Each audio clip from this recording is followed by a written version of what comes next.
Bismillahirrahmanirrahim. Alhamdulillahi rabbil alamin. Allahumma salli wa sallim wa barik ala Muhammad wa ala ali Muhammad. Allahumma anfa'na bima 'allamtana wa 'allimna ma yanfa'una wa zidna ilma wa barik lana fi ilmina warzuqna al-ikhlasa fil qawli wal 'amali kamila wa 'ilman nafi'an la yunsa wa tawfiqan daima wa sihhatan wa yaqinan wa 'afiyah. Allahumma ansuril mujahidin warhamil mustad'afin wa dammir a'da'ad-din watmis 'ala amwalihim. Allahumma shfi mardal muslimin, Allahumma shfi mardal muslimin, Allahumma shfi mardal muslimin. Amin ya rabbal alamin. Alhamdulillah kaum muslimin rahimakumullah. Kita lanjutkan pengajian kitab Al-Jami' As-Shaghir karya Al-Hafidh As-Suyuti yang wafat pada tahun 911 Hijriah rahimahullahu ta'ala. Dan kita masih membahas pada huruf H, yaitu hadis 3691. Faqala al-muallifu rahimahullahu ta'ala wa nafa'ana bihi wa bi'ulumihi fid darain amin. Qala Rasulullah sallallahu alaihi wasallam, hadithu, ceritakanlah, an Bani Israel, dari Bani Israel, wala haraja, dan tidak ada dosa. Hadis ini derajatnya sahih. Maksud hadis ini adalah cerita-cerita yang sumbernya dari Israiliyat, kitab-kitabnya Bani Israel, kitabnya orang-orang Yahudi. Demikian juga semisal mereka adalah orang-orang Nasrani, itu boleh untuk kita ceritakan, nggak apa-apa, meskipun tidak ada sumber sanadnya karena jaraknya yang sangat jauh. Nah, maka Nabi katakan la haraj, tidak ada dosa meskipun tanpa sanad, nggak apa-apa. Kenapa? Karena cerita-cerita tentang mereka itu banyak ibrah pelajaran yang dapat diambil. Tetapi cerita yang bersumber dari Israiliyat itu bisa dibagi tiga. Yang pertama, kalau isi cerita tadi bertentangan dengan ajaran Nabi Muhammad SAW, maka kita tolak. Contohnya, cerita Israiliyat yang mengatakan bahwa Nabi Sulaiman alaihi salatu wassalam itu mengajarkan sihir. Nah, itu bertentangan dengan ayat Quran. Wa ma kafara Sulaiman. Nabi Sulaiman nggak pernah mengajarkan sihir. Yang kedua, cerita Israiliyat yang dibenarkan oleh ajaran Nabi Muhammad SAW. Dalam hadis disebutkan atau dalam Quran disebutkan, maka kita terima. Yang ketiga adalah cerita Israiliyat yang tidak kita temukan dalil yang membenarkannya, juga tidak kita temukan dalil yang menolaknya. Nah, dalam hal ini maka boleh kita menceritakan. Yang penting jangan didustakan dan jangan dipercaya. Karena kalau kita dustakan ternyata kebetulan ngepasi yang kitab suci mereka yang asli yang belum diubah, berarti kita mendustakan kitab suci. Kalau kita benarkan tapi ternyata bertepatan dengan kepalsuan yang mereka masukkan dalam kitab suci mereka, berarti kita sudah membenarkan satu kepalsuan. Maka nggak boleh membenarkan, nggak boleh mendustakan. Contohnya cerita tentang Nabi Nuh ketika berada di kapal, itu katanya para hewan-hewan terganggu dengan adanya tikus. Maka Allah berikan wahyu kepada Nabi Nuh, suruh si singa untuk bersin. Ketika singa bersin, keluar kucing kemudian ngejar tikus-tikus tadi. Nah, akhirnya orang-orang yang ada di kapal jadi nyaman, aman. Nah, ini cerita Israiliyat, diceritakan nggak apa-apa, tapi jangan dipercaya, jangan didustakan. 92. Hadithu, ceritakanlah, anni, dari saya, bima tasma'un, sesuatu yang kalian dengar. Wala taqulu, dan jangan mengatakan illa haqqan, kecuali yang benar, yaitu yang sesuai dengan fakta. Wa man kadzaba alayya, dan barang siapa yang berdusta atas nama saya, bunyalahu, dibangun untuknya, baitun fi jahannam, satu rumah di dalam neraka jahannam, yarta'u fihi, yang dia merumput atau dia tinggal padanya. Hadis ini derajatnya dhaif tapi maknanya sahih, bahwasanya kita disuruh menyampaikan apa yang datang kepada kita, apa yang kita dengar dari sabda-sabda Rasulullah sallallahu alaihi wasallam. Tapi yang sahih maksudnya, Pak. Adapun hadis yang palsu, meskipun disandarkan kepada Nabi, nggak boleh. Hadis yang dhaif disandarkan kepada Nabi, kita sampaikan dengan menyebutkan bahwa hadisnya dhaif. Tapi kalau hadisnya sahih, maka itulah yang dimaksud dalam hadis ini. Kemudian berdusta atas nama Nabi diancam neraka. Ini maknanya juga sahih. Kita temukan dalam hadis yang muttafaqun alaih, tapi dengan lafal yang lain. Inna kadziban alayya laisa kakadzibin ala ahadin. Inna kadziban alayya, sesungguhnya dusta atas namaku, laisa kakadzibin ala ahad, tidak seperti dusta atas orang lain, orang biasa, karena saya ini nabi. Faman kadzaba alayya muta'ammidan, siapa yang dusta atas nama saya dengan sengaja, falyatabawa maq'adahu minan nar, silahkan dia siap-siap masuk neraka. Hadis muttafaqun alaih. Nah, ini yang lafalnya sahih. Jadi memalsukan hadis atau menyampaikan hadis palsu termasuk dosa besar karena diancam dengan neraka. Kenapa diancam dengan neraka? Dosa besar. Kenapa? Karena kita berarti kurang ngajar terhadap makom kenabian. Nabi itu menyampaikan wahyu berdasarkan wahyu Allah Subhanahu wa taala. Nah, kalau kita menyandarkan satu ucapan dari Nabi padahal tidak, berarti seolah-olah kita katakan ini wahyu dari Allah padahal Allah tidak kasih wahyu. 93. Hadithun nas, bicaralah kepada manusia bima ya'rifun, dengan apa yang mereka pahami. Aturidun, apakah kalian ingin ayyukadzaballah, bahwasanya Allah didustakan, wa rasuluhu, dan rasulnya didustakan. Hadis ini diriwayatkan secara marfu' tetapi dhaif. Yang benar hadis ini adalah mauquf, yaitu perkataan sahabat Ali bin Abi Thalib radhiyallahu taala anhu. Jadi Ali berkata, kalau ngomong kepada manusia, kamu ngomong sesuatu yang mereka bisa paham. Karena kalau kita ngomong kepada mereka sesuatu yang mereka tidak nyanda ilmunya, itu nanti mereka akan mendustakan ucapan kita.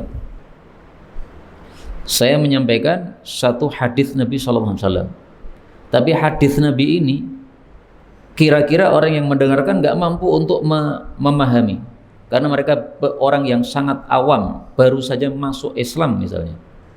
Nah, kalau menyebabkan mereka tidak paham, malah mendustakan apa yang kita sampaikan, jangan disampaikan. Dengan kata lain, tidak semua ilmu itu pantas disampaikan kepada semua manusia. Ada ilmu-ilmu yang pantasnya disampaikan kepada orang-orang tertentu. Karena kalau disampaikan kepada semua manusia, justru malah menyebabkan ini tadi, yukadzaballah. Mereka malah jadi mendustakan Allah dan Rasulullah sallallahu alaihi wasallam. Mirip dengan riwayat ini adalah riwayat yang disebutkan oleh Al-Imam Munawi dalam kitab Faidul Qadir, umirtu an ukhatiban nas ala qadri uqulihim, saya disuruh untuk bicara kepada manusia sesuai dengan kadar akal mereka. Jadi apa yang mereka bisa memahami itu yang kita sampaikan, yang mereka nggak bisa memahami jangan disampaikan. Nggih. Menyampaikan secara umum. Ya.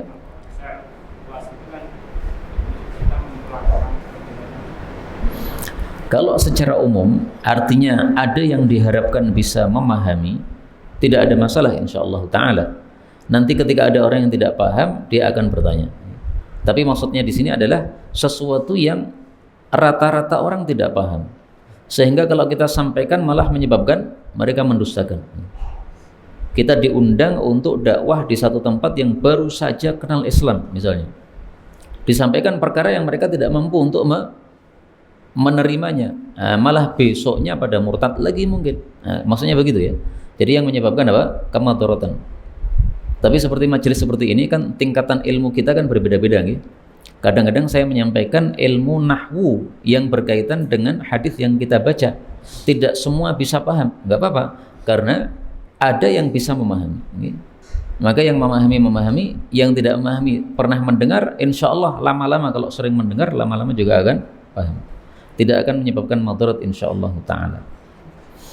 94. Haddatsani, menyampaikan kepada saya Jibril, malaikat Jibril, qala, dia mengatakan, yaqulullahu ta'ala, Allah berkata, la ilaha illallah, ucapan tahlil itu adalah hisni, bentengku. Faman dakhala, maka barang siapa yang masuk kepada bentengku, amina adabi, dia pun aman dari siksaku. Hadis ini dhaif. Yang dimaksud benteng itu adalah bangunan tinggi yang menjaga seseorang dari bahaya. Maka makna hadis ini benar.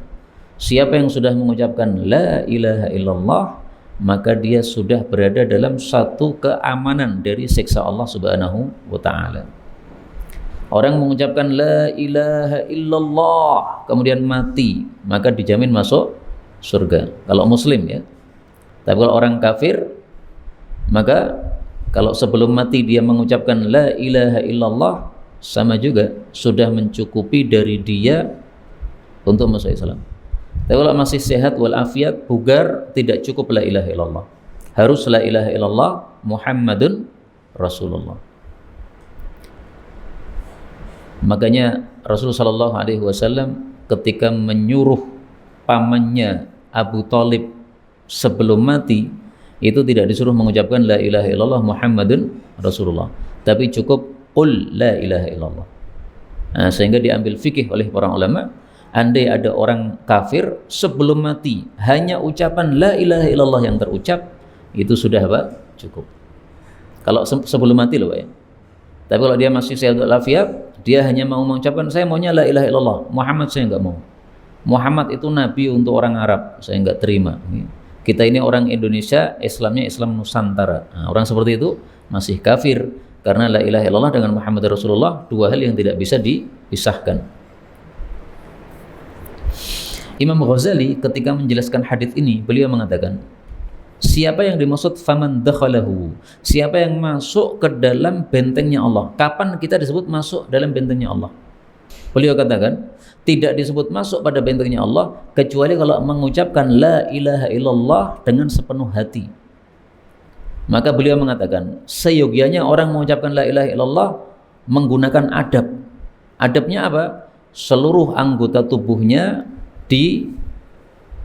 disatukan atau dikhusyukkan, sehingga ucapannya mengucapkan la ilaha illallah tapi dirasakan oleh semua anggota tubuhnya. Khusyuk dalam mengucapkan la ilaha illallah. Tidak hanya la ilaha illallah, la ilaha illallah, geleng-geleng kepala, tapi pikirannya mikir ke sana kemari. Enggak khusyuk itu. Itu enggak beradab dalam mengucapkan la ilaha illallah. 95. Halfus salam, mencepatkan salam, sunnatun, itu adalah sunnah. Hadis ini derajatnya diperselisihkan ulama, ada yang mensahihkan, ada yang mendhaifkan. Yang dimaksud mempercepat salam adalah tidak memanjangkan ucapan salam di dalam salat. Assalamualaikum warahmatullahi wabarakatuh. Enggak begitu. Biasa aja. Assalamualaikum warahmatullahi wabarakatuh. Assalamualaikum warahmatullahi gitu. Sunnah, itu sunnah Rasulullah sallallahu alaihi wasallam. Dan ada hadis yang semakna dengan hadis ini dengan lafal yang lain, yaitu at-takbiru jazmun wat taslimu jazmun. Takbir itu adalah dengan cepat dan salam itu pun juga dengan cepat. At-takbiru jazmun wassalamu jazmun. Ini hadis diriwayatkan oleh Imam Tirmidzi.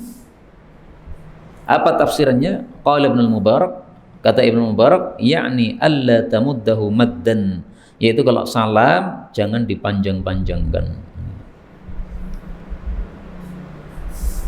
Kemudian juga jangan ditambahi dari yang diajarkan oleh Nabi. Maksimal salam dalam salat, assalamualaikum warahmatullahi wabarakatuh, assalamualaikum warahmatullah. Yang kiri ini sudah tidak ada wabarakatuh lagi. Yang kanan ini maksimalnya wabarakatuh, jangan ditambah wa maghfiratuh.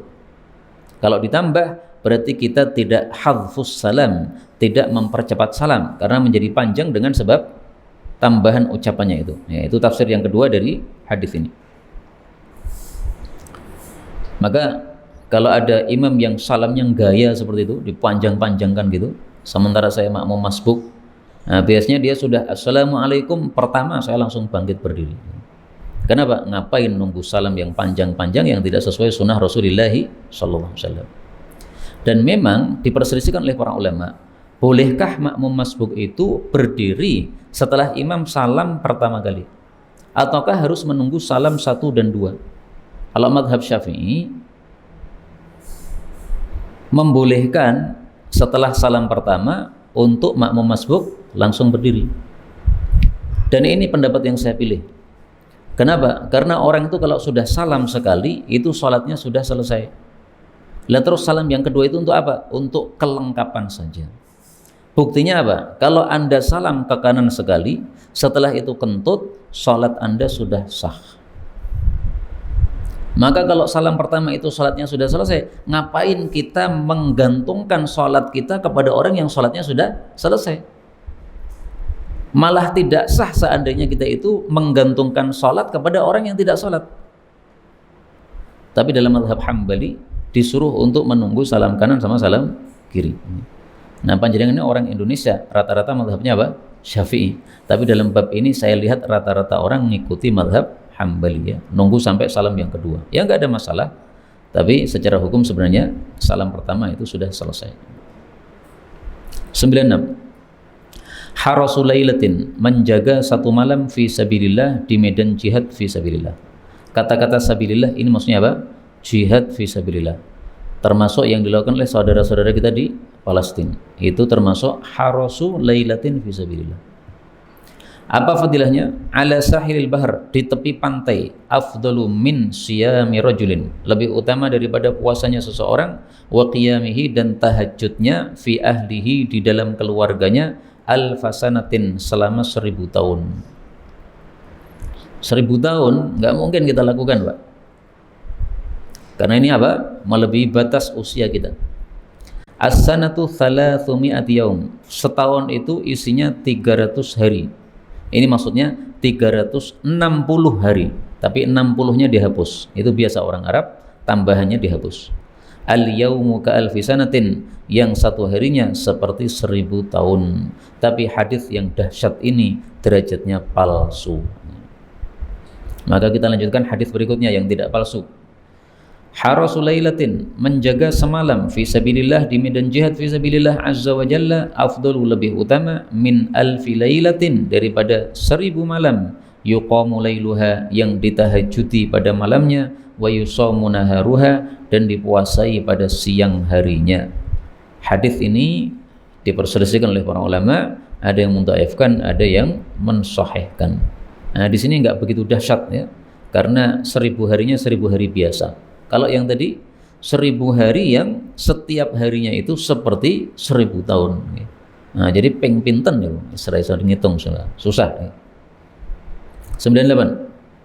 Haramallahu, Allah mengharamkan al-khamra, minuman keras, wa kullu muskirin haram, dan setiap yang memabukkan itu hukumnya haram.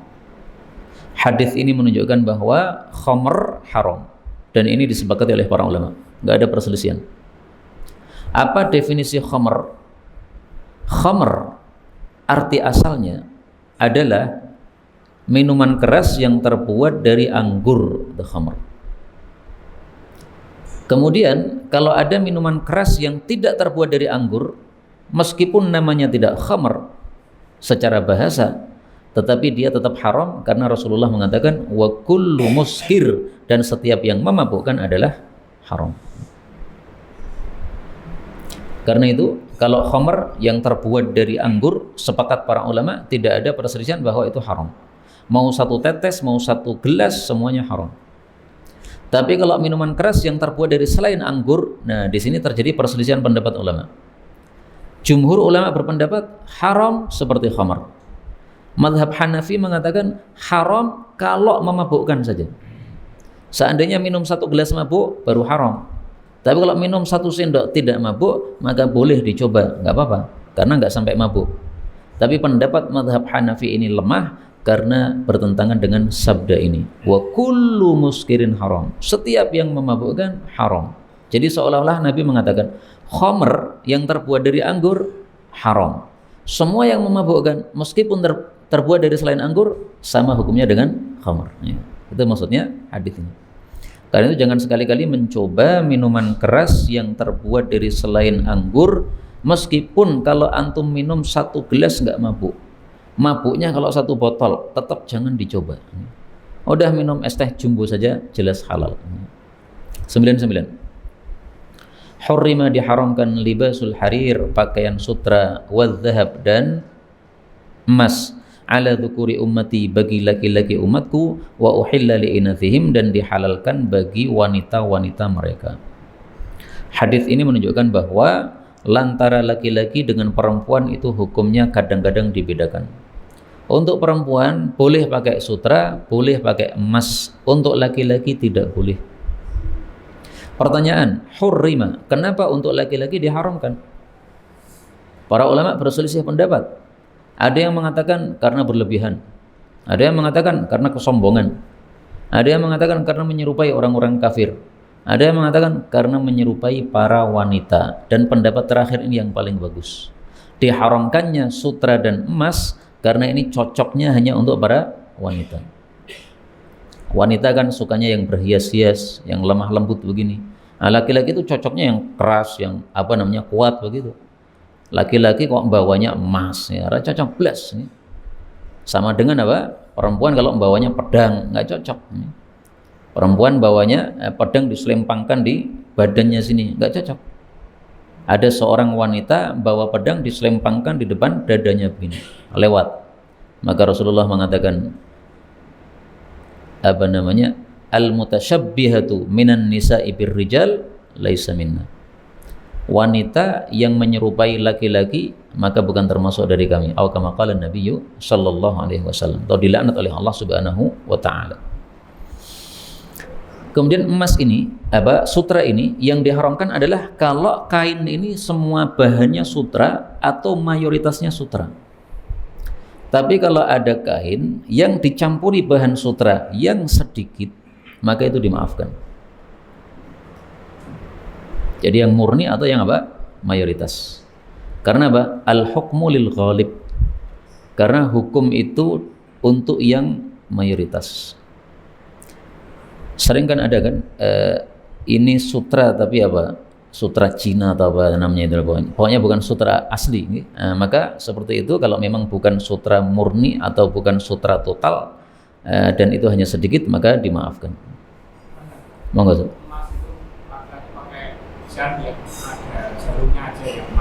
Ya. Laki-laki pakai jam yang ada emasnya tapi cuma jarumnya saja, tetap tidak boleh. Jadi emas ini mau dipakai apapun untuk laki-laki sebagai perhiasan nggak boleh, meskipun hanya jarum pada jamnya saja. Mungkin orang mengatakan bahwasanya Rasul Shallallahu Alaihi Wasallam pernah punya gelasnya itu pecah, kemudian disambung dengan rantai dari perak. Berarti kan sama saja toh, itu jam ada jarumnya dari emas, berarti kan sama saja, boleh kan? Enggak boleh. Karena itu hadisnya berkaitan dengan perak saja. Sehingga para ulama mengatakan diperbolehkan menambal gelas pecah dengan rantai perak, tapi tidak boleh menambal dengan rantai emas. Emas tetap kembali kepada hukum asalnya, tidak diperbolehkan. Ada seorang sahabat Nabi, hidungnya ini terkena pedang pas perang, ya, akhirnya putus. Nah, oleh Nabi disuruh untuk diganti hidung tembaga, ternyata busuk. Habis itu diganti dengan hidung emas. Nah, kalau ini terpaksa nggak ada masalah. Kalau tidak terpaksa nggak boleh. Maka emas sama perak sama sutra ini haram bagi laki-laki, ya. Kalau laki-laki pakai perak tidak ada masalah. Kemudian emas ini diperselisihkan oleh para ulama, sangat banyak pendapat, sampai ada 10 pendapat tentang emas dan sutra ini. Tapi kemudian pendapat-pendapat yang beraneka ragam ini semuanya sudah punah. Tersisa satu pendapat bahwasanya sutra dan emas ini haramnya untuk laki-laki saja, halal bagi perempuan. Dan ini sudah merupakan ijma' atau kesepakatan. Maka kalau ada pendapat yang menyelisih ini disebut sebagai pendapat yang syadz. Contohnya apa? Pendapat Syekh Albani bahwa para wanita tidak boleh pakai emas yang bersifat melingkar. Kayak kalung itu kan melingkar tuh, Bang. Nah, itu nggak boleh. Gelang itu kan melingkar, nggak boleh. Anting-anting yang melingkar nggak boleh. Kalau anting-anting yang ditusukkan saja nggak ada masalah. Nah, itu pendapat Syekh Albani. Ini pendapat syadz, menyelisih ijma' yang sudah ada sebelumnya, yang disebutkan oleh para ulama ijma' seperti Imam Nawawi dan yang lain-lain. Maka silahkan ibu-ibu pakai emas, nggak ada masalah, meskipun bentuknya apa? Bundar, melingkar, nggak apa-apa. Kemudian libas, memakai, ini termasuk juga duduk sama dengan hukumnya memakai. Maka seandainya kursi ini dilapisi sutra ini, supaya saya duduknya itu lebih nyaman karena halus begitu, nggak boleh. Ibu-ibu duduk di atas kursi ada sutranya, nggak ada masalah. Boleh seorang laki-laki duduk di atas sutra apabila hanya nebeng saja. Nebeng gimana contohnya? Ya. Istri panjenengan punya kasur khusus dia, yang dia lapisi dengan kain sutra. Nah, suatu saat panjenengan butuh tidur di samping dia, karena lagi perlu dikeroi misalnya. Nah, kemudian panjenengan tidur di samping dia, dikeroi di sampingnya. Nah, itu tabaan saja, ngikut saja, nggak apa-apa. Tapi kalau kita punya kasur kemudian kita lemei dengan sutra, nggak boleh. Dia melemei untuk dirinya sendiri, tapi kemudian kita nebeng, nggak ada masalah. Demikian dijelaskan oleh Imam Malik rahimahullahu taala, meskipun masalah ini tentu saja ada perselisihan pendapat. 3.700. Hurrima, diharamkan, ala ainaini, kepada dua mata, antana lahuman nar, untuk mengenai keduanya api neraka. Satu, mari kita menjadi salah satu dari dua mata ini yang aman dari neraka. Ainun, satu mata, bakat min khasyatillah, yang menangis karena takut kepada Allah Subhanahu wa taala. Baca Quran menangis, salat tahajud menangis, itu belum tentu karena takut, Pak. Kata guru kami Syekh Abdul Karim Al-Khudayr, ada orang yang makmum pada salat tahajud, imamnya membaca Quran, nangis dia. Kenapa nangis? Karena nadanya itu bikin sedih. Nah, nada yang bikin sedih, nangis, ini berarti bukan min khasyatillah. Min khasyatillah itu kita membaca Quran, memahami maknanya sehingga muncul rasa takut kepada Allah sehingga nangis. Nah, itu betul-betul min khasyatillah. Karena itu tidak semua orang yang nangis ketika membaca Quran itu karena takut kepada Allah.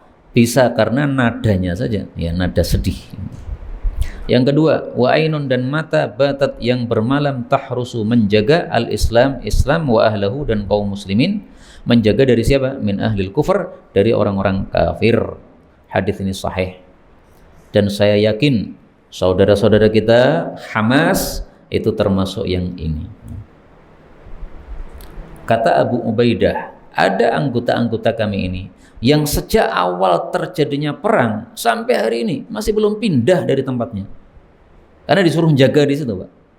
Mau ada perang mau tidak, tugas saya jaga di sini. Sudah berapa lama itu? 3 bulan lebih. Nah, 3 bulan berada di tempat nggak pindah-pindah. Kenapa? Memang tugas saya di situ. Wah, itu masya Allah itu. Batat, bermalam. Sudah berapa malam dia, Pak, tinggal di situ. Nah, ini dijamin tidak terkena api neraka. Dan saya menghasung semua kita untuk mendoakan saudara-saudara kita di Palestina setiap malam ketika tahajud, jangan dilupakan doa untuk mereka. 701. Hurrima, diharamkan, ma baina, antara labatail Madinah, dua tanah hitam kota Madinah, ala lisani, atas lisanku. Hadis riwayat Bukhari. Maksud hadis ini adalah kota Madinah itu tanah haram dari batas timur dan batas baratnya. Itu di timurnya ada tanah hitam, baratnya ada tanah hitam. Disebut labah atau disebut harroh, yang artinya panas, karena sangat panas sekali ketika terkena terik matahari karena batu-batuan. Itulah batas timur dan barat kota Madinah. Batas utara dan selatan kota Madinah itu adalah 2 gunung. Maka Rasulullah kadang-kadang mengatakan Madinah itu haram antara 2 gunung, kadang-kadang mengatakan Madinah itu haram antara 2 labah tadi. Kalau beliau menyebutkan labah berarti batas barat sama timur. Kalau menyebutkan gunung berarti batas utara dan selatan. Jadi hadis itu tidak bertentangan.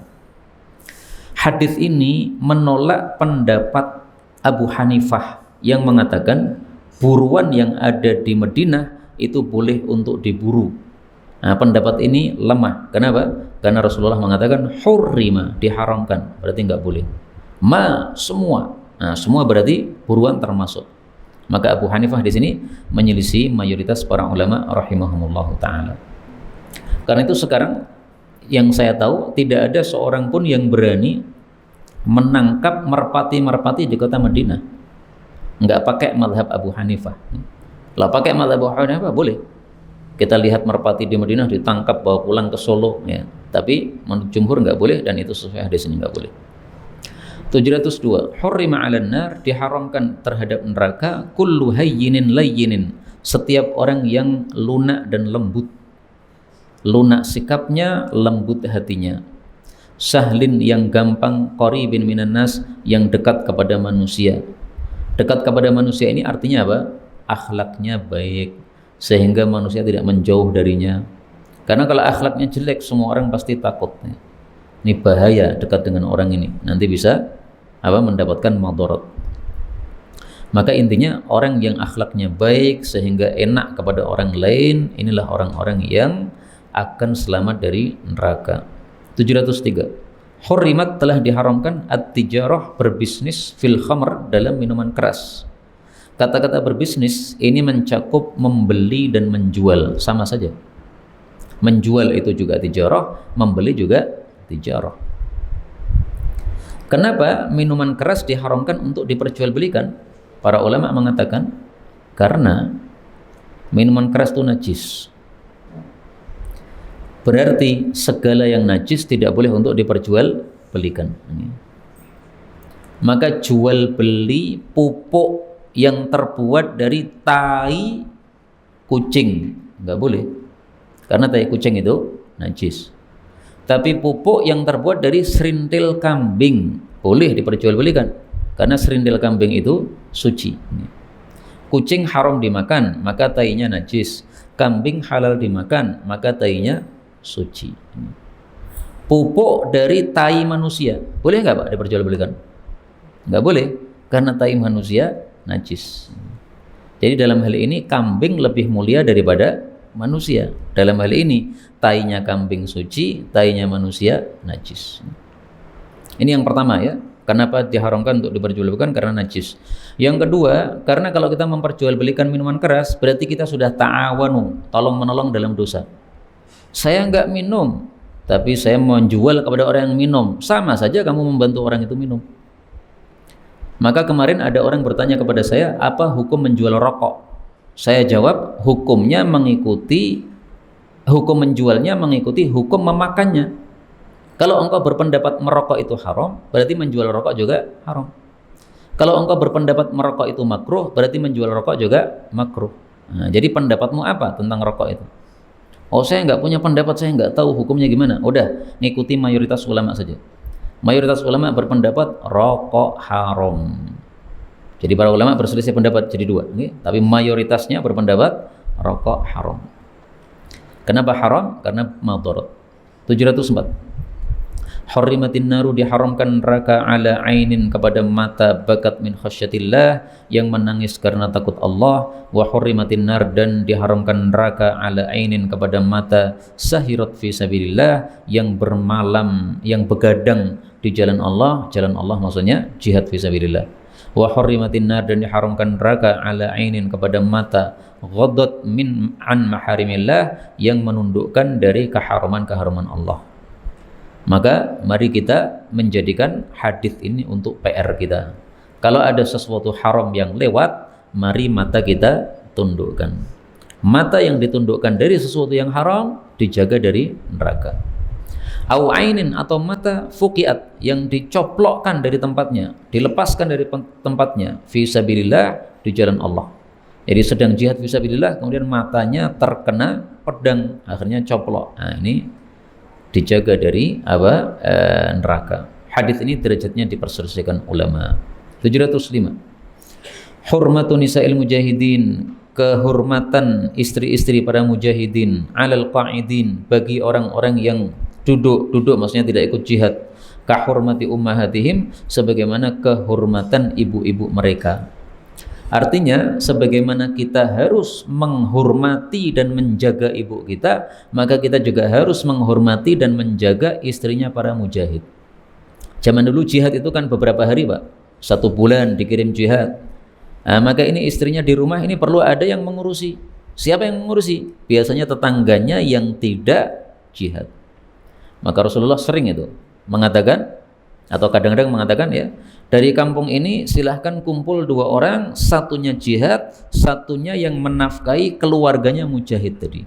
Nah, jadi satunya tetap di kampung, tetap kerja, tapi nafkahnya hasilnya dibagi 2 ya, untuk keluarga dia dan untuk keluarga mujahid. Kemudian beliau mengancam nih, wa ma min rajulin minal qa'idin, tidak ada seorang pun yang duduk yang tidak jihad, yakhlufu rajulan minal mujahidin, yang menggantikan seseorang dari mujahid, fi ahlihi, pada keluarga dia, fayakhunahu fihim, lalu mengkhianati dia pada keluarga tersebut, illa wuqifa lahu yaumal qiyamah, kecuali dia akan dihentikan untuk saudaranya tadi besok pada hari kiamat. Faqila lahu, maka dikatakan kepadanya, qad khalafaka, dia ini sudah menggantikan kamu, fi ahlika, pada keluargamu, fakhudh min hasanatihi, maka silahkan kamu ambil pahala-pahalanya, ma syi'ta, terserah kamu. Fayakhudhu, maka dia pun mengambil, min amalihi, dari amalnya, dari pahalanya, ma sya'a, terserah dia.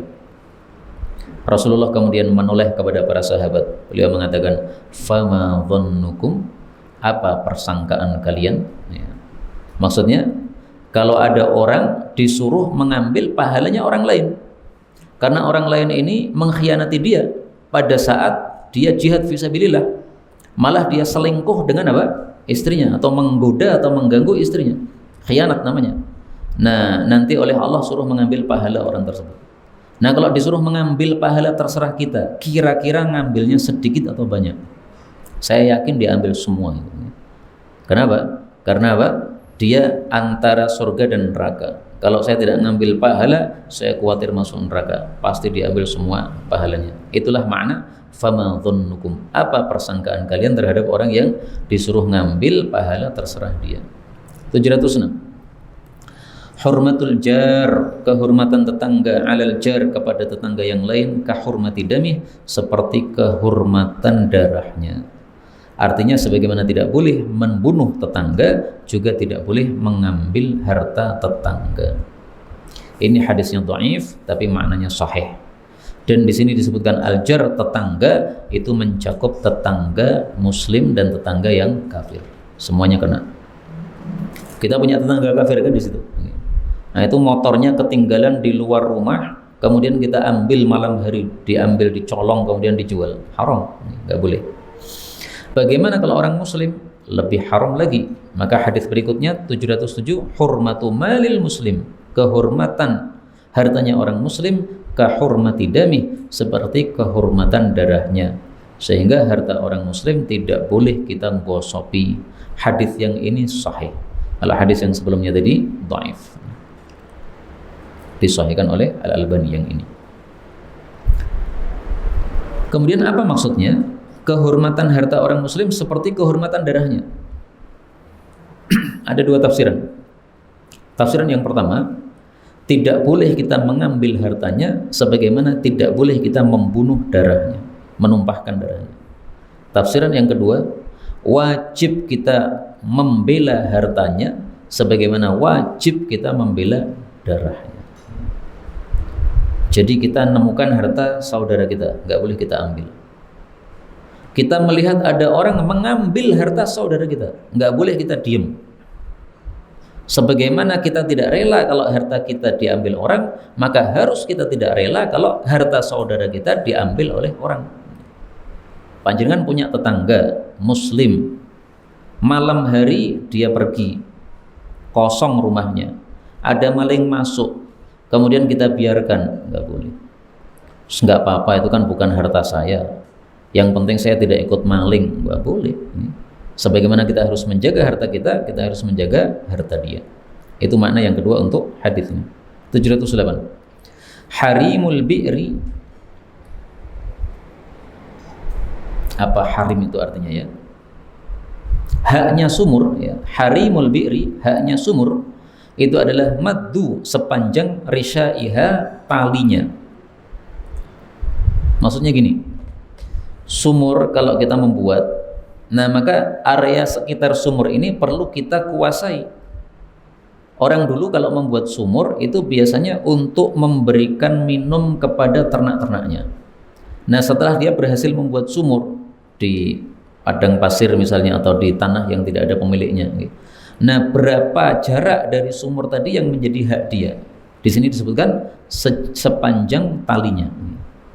Misalnya sumur tadi dalamnya 5 meter, berarti kita butuh tali 5 meter. Nah, maka samping kanan 5 meter, samping kiri 5 meter, ke depan dan ke belakang 5 meter sekitar sumur, itu semua menjadi hak kita. Maka tidak boleh ada orang ujuk-ujuk datang membawa kambing-kambingnya dideprokkan di samping sumur saya tersebut. Ini hak saya, ini area sekitar ini, karena saya yang membuat sumur tersebut. Itu maksudnya. Tapi hadis ini memang apa? Dhaif. 709, harimun nakhlah, haknya pohon kurma itu adalah maddu jaridiha, sepanjang pelepahnya. Ini hadisnya mirip dengan hadis yang kita baca tadi, dan ini hadisnya disahihkan oleh Syekh Albani, dan ini ada ceritanya. Ada 2 orang sahabat Nabi bertengkar soal pohon kurma. Maka Rasulullah SAW kemudian memotong salah satu pelepah pohon kurma tadi, kemudian diukur.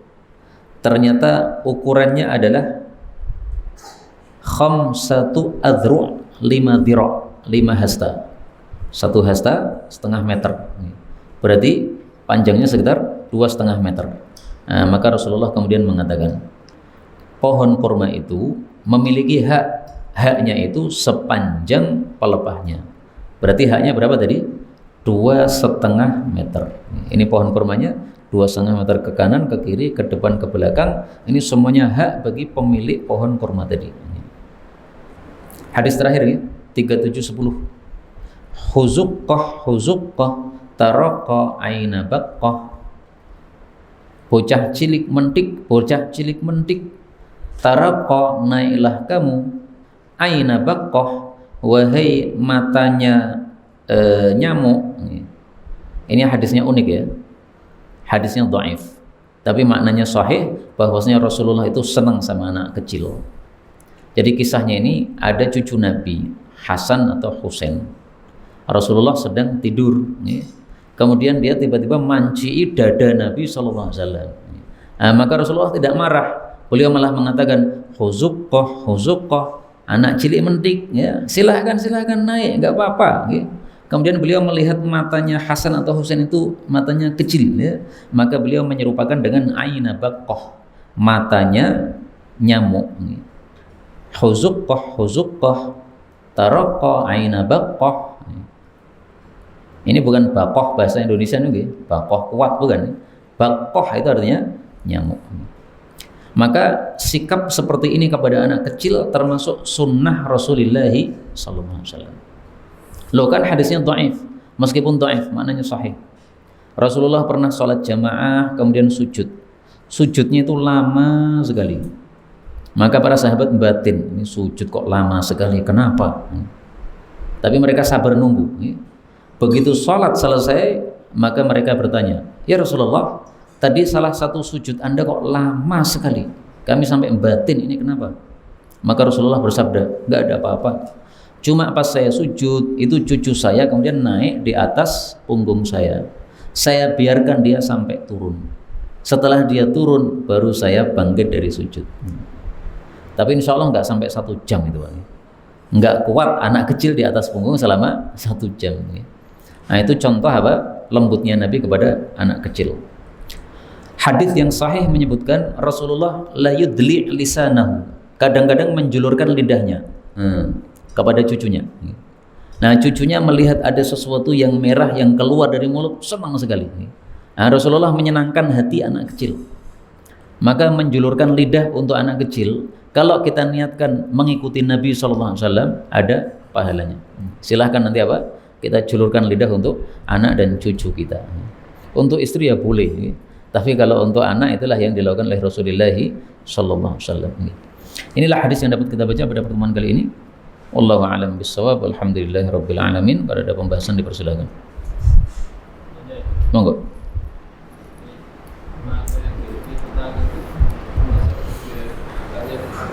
Memakai apa? Wifi tetangga. Apakah termasuk menggosok atau tidak? Lah wifi-nya itu di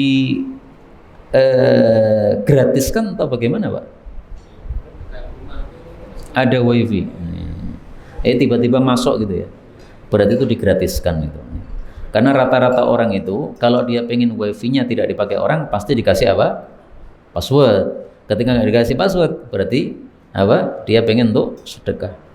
Tapi kalau panjenengan pengen sedekah wifi itu paling bagus panjenengan kasih nama gratis, nah gitu. Sehingga orang kalau tahu oh namanya gratis ya berarti boleh. Karena saya punya tetangga itu di kontrak apa kos-kosan itu, dia punya wifi digratiskan itu judulnya apa ya? Sedekah kepada tetangga atau apa gitu. Nah tiba-tiba saya pas naik lantai 2 itu loh kok nyambung wifi orang.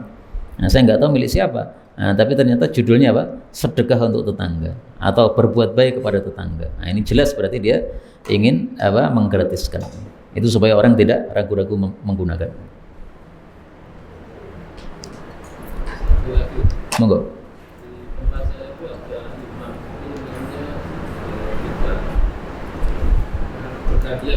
Iya. Salamnya itu satu kali. Apanya? Salamnya itu satu kali. Oh ya. Salat salam satu kali ke kanan saja sah, tetapi jarang dilakukan oleh Rasulullah sallallahu alaihi wasallam. Jadi nggak ada masalah seperti itu. Tapi supaya tidak membuat fitnah di masyarakat, mestinya dijelaskan. Karena kalau tidak dijelaskan, jadi fitnah. Saya dulu pernah sholat jenazah diimami oleh beliau nih, Ustaz Mudakir. Di samping saya itu, setelah beliau salam ke kanan, kemudian dia nunggu orang salam ke kiri. Akhirnya dia salam ke kiri, kemudian dia ngomong, Pak Imamnya lali kayak ini. Dia ngomong saya dengar. Nah maka habis itu saya berikan masukan kepada beliau. Ustaz kalau salam sekali, sampaikan dulu ke masyarakat supaya orang tidak nunggu-nunggu. Karena beliau mungkin mengira semua orang udah paham. Ternyata belum. Banyak yang belum paham. Buktinya tadi ya beliau nggak tahu karena semuanya hadir di majelis pengajian beliau dianggap semuanya udah paham. Ternyata ada orang umum yang ikut yang belum paham. Nah saya yang sebagai makmum jadi tahu karena ada suara tadi mengatakan begitu. Nah ternyata betul ya. Salat jenazah yang kedua, beliau sebelum salat beliau menjelaskan salam nanti saya satu kali. Memang salam satu kali boleh. Salat jenazah boleh, salat wajib boleh, salat sunnah juga boleh. Terutama kalau panjenengan pengen kentut nih. Salam satu kali udah langsung dilepas aja nggak apa-apa. Halal. Salatnya sah. Nah, coba Pak Imamnya ditanya Pak, kenapa salamnya satu kali? Kenapa sebabnya kenapa ya? Coba ditanya. Apa?